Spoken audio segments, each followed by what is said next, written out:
Hello, welcome back to my channel.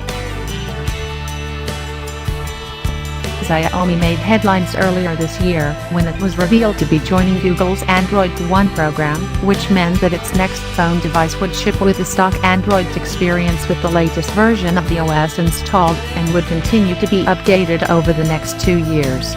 That's a huge deal for the Chinese gadget maker, which is now the largest smartphone brand in India. It subsequently launched the Mi A1, at $232, Rs 15,000.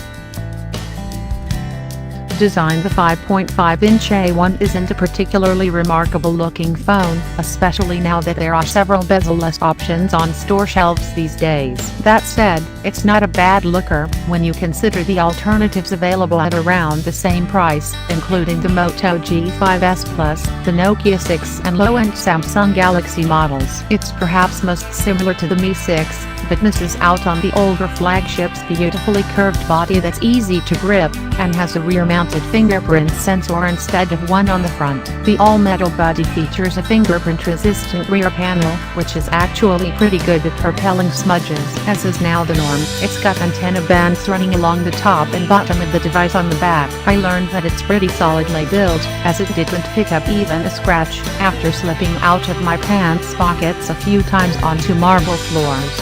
Xiaomi has tricked out the A1 with a bunch of hardware features I enjoy. A 3080 mAh battery that supports two-way charging via USB-C, a dual rear camera for taking portrait mode style photos, an air blaster to control your home entertainment equipment, room for 2 SIM cards or 1 SIM with a micro SD card for 128 GB of additional storage, and the 3.5mm headphone jack.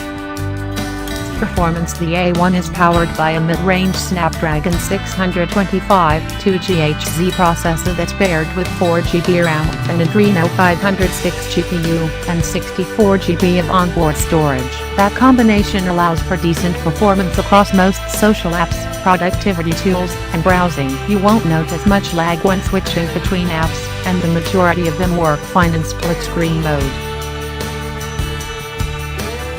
Camera: arguably the best thing about the A1 is the dual 12-megapixel camera system, which allows for 2x optical zoom, and the depth effect, which adds some separation between the foreground and background with a bit of blur. The camera is a bit slower than I'd like, which means that action shots are hard to capture. The default wide lens, with a focal length of 26mm, manages sharp images with your entire frame in focus. However, it's easily baffled by mixed lighting conditions, even a bit of shade in the scene. As such, you'll find yourself tweaking the area of focus, or switching to manual mode to get a decent shot.